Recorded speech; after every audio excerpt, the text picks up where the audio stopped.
ప్రకృతి ప్రకోపానికి బెజవాడ గజగజలాడింది. భారీ వర్షాలు, బుడమేరు వరదతో విజయవాడ పరిస్థితులే మారిపోయాయి. ఇప్పుడిప్పుడే ఈ వరద విలయం నుంచి తేరుకుంటున్నారు ప్రజలు.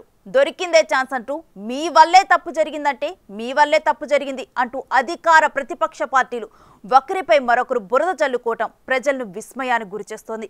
కష్టకాలంలో అండగా ఉండాల్సిన రాజకీయ నేతలే విమర్శల పర్వానికి దిగుతూ ఉండటం పట్ల సర్వత్రా చర్చనీయాంశంగా మారింది.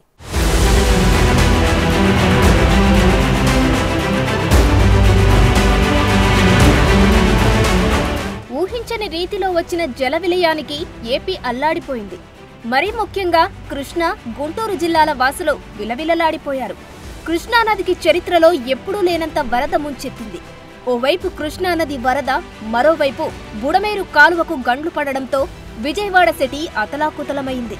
చెరువేదో, ఇళ్లేవో, కాలువేదో, రోడ్డేదో ఏదేంటో తెలియని పరిస్థితి. అలాంటి సిచ్యువేషన్ నుంచి బెజవాడ తేరుకుంటుంది. పునరావాస కేంద్రాల నుంచి ఇంటిబాట పట్టారు జనం.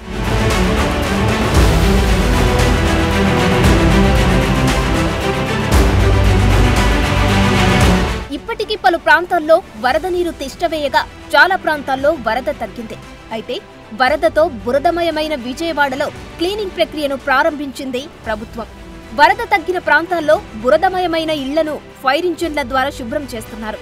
అన్ని జిల్లాల నుంచి ఫైర్ ఇంజిన్లను బెజవాడకు రప్పించారు. ఇళ్లు, షాపులు, రోడ్లను శుభ్రం చేసే కార్యక్రమాన్ని మొదలుపెట్టారు. మరోవైపు వరద ఆనవాళ్లను కడిగి పరిశుభ్రం చేయడానికి నీరు సరఫరా చేసేలా నీటి ట్యాంకర్లను పెద్ద సంఖ్యలో మోహరించారు అధికారులు.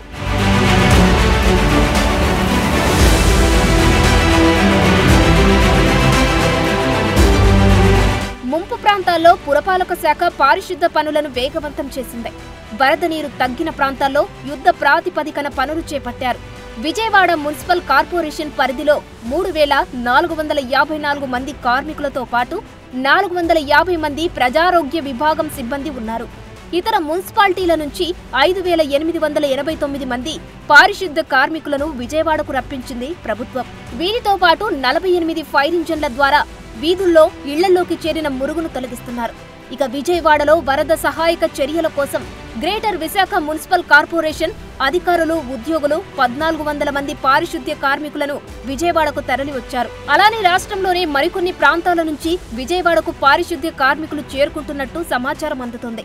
వీలైనంత త్వరగా సాధారణ పరిస్థితులు తీసుకొచ్చేలా ప్రభుత్వం సహాయక చర్యలు చేపట్టింది.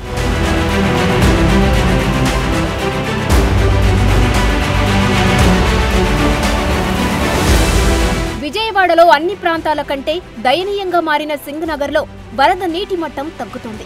ఇప్పటికీ ఈ ప్రాంతంలో 3-4 అడుగుల నీరు ఉండనే ఉంది. కానీ ఇళ్లన్నీ బురదతో నిండిపోయాయి. ఓవైపు కాలనీవాసులు ఇళ్లను శుభ్రం చేసుకుంటుండగా పారిశుద్ధ్య కార్మికులు రోడ్లు, డ్రైనేజీలను శుభ్రం చేసే పనిలో నిమగ్నమయ్యారు. ఈ అనూహ్య పరిస్థితుల్లో సైతం బెజవాడలోనే వరదల వ్యవహారంపై అధికార, ప్రతిపక్షాల మధ్య బురద పంచాయతీ నడుస్తుండడం హాట్ టాపిక్ గా మారుతుంది. మీ వల్లే అంటే మీ వల్లే అంటూ టీడీపీ, వైసీపీ నేతలు విమర్శలు చేసుకుంటున్నారు.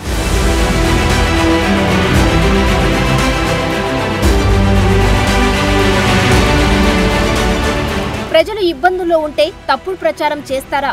ఇలాంటి దుర్మార్గులకు రాష్ట్రంలో ఉండే అర్హత ఉందా అని చంద్రబాబు ప్రశ్నించారు. వైసీపీ తప్పులకు అమాయకులు వేదనకు గురయ్యారని మండిపడ్డారు. తప్పులు చేసి కూడా కావాలని బురద జల్లే ప్రయత్నం చేస్తే సహించేది లేదన్నారు.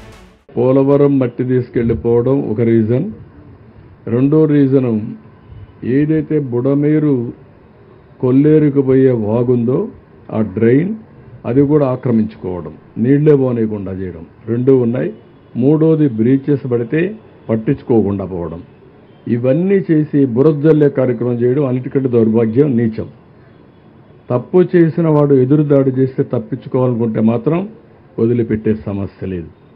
తప్పు చేసిన వాడు తప్పు చేసినట్టు ఒప్పుకోకపోయినా సైలెంట్గా ఉంటే గమ్మునుంటాం తప్ప మళ్ళీ ఎదురుదాడి చేయడం, ఇది కొత్త విద్య నేర్చుకున్నారు.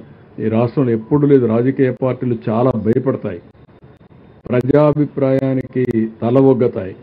ఇది ప్రజాభిప్రాయానికి కాదు, నేను చెప్పిందే ఏకపక్ష నిర్ణయం. ఆ ధిక్కార ధోరణి కానీ అహంభావం కానీ, ఆ అహంభావం ఇక్కడ చెల్లవు, అది కరెక్ట్ కాదు. మరోవైపు జగన్ మాత్రం ఇది పూర్తిగా మ్యాన్ మేడ్ ఫ్లడ్స్ అని విమర్శలు గుప్పిస్తున్నారు. కృష్ణానది కరకట్ట మీద ఉన్న చంద్రబాబు ఇంటిని ముంపు నుంచి కాపాడేందుకే కృష్ణాలోని నీటిని బుడమేరులోకి గేట్లు ఎత్తి బదిలారని జగన్ మరోసారి చెప్పారు. దానివల్లనే బుడమేరు నుంచి వరద విజయవాడను ముంచెత్తిందని అన్నారు. గురువారమే వరద రాబోతుందని తెలిసినప్పుడు డ్యాం మేనేజ్మెంట్ ఎందుకు చేయలేదని ప్రశ్నించారు.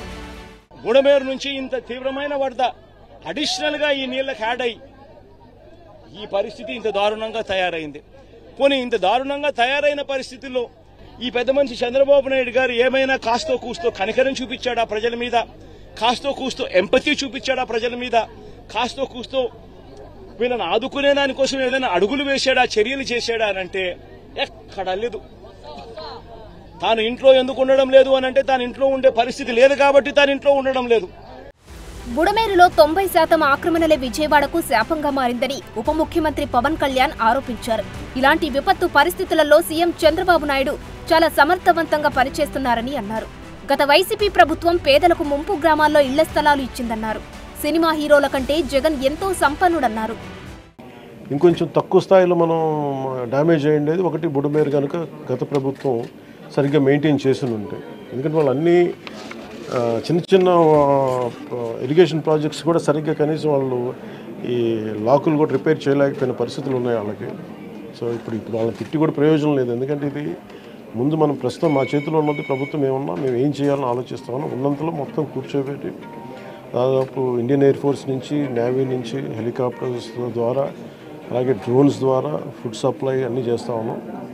అలాగే సహాయ కార్యక్రమాలు ముందుకు తీసుకెళ్తా ఉన్నాం. అలాగే పిఆర్ పంచాయతీరాజ్ నుంచి కూడా దాదాపు 242 టీమ్స్ని ఈ రోజున 262 టీమ్స్ని ఏర్పాటు చేయడం జరిగింది. ఇది వరద ఎఫెక్ట్ కాని జిల్లాల నుంచి ఈ ప్రత్యేకించి మన ప్రిన్సిపల్ సెక్రటరీ గారి ఆధ్వర్యంలో ఇది ముందుకు తీసుకెళ్తా ఉన్నాం.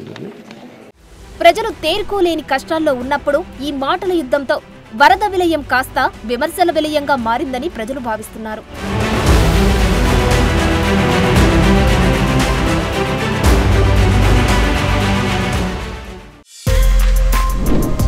For more videos like this, subscribe Big TV channel.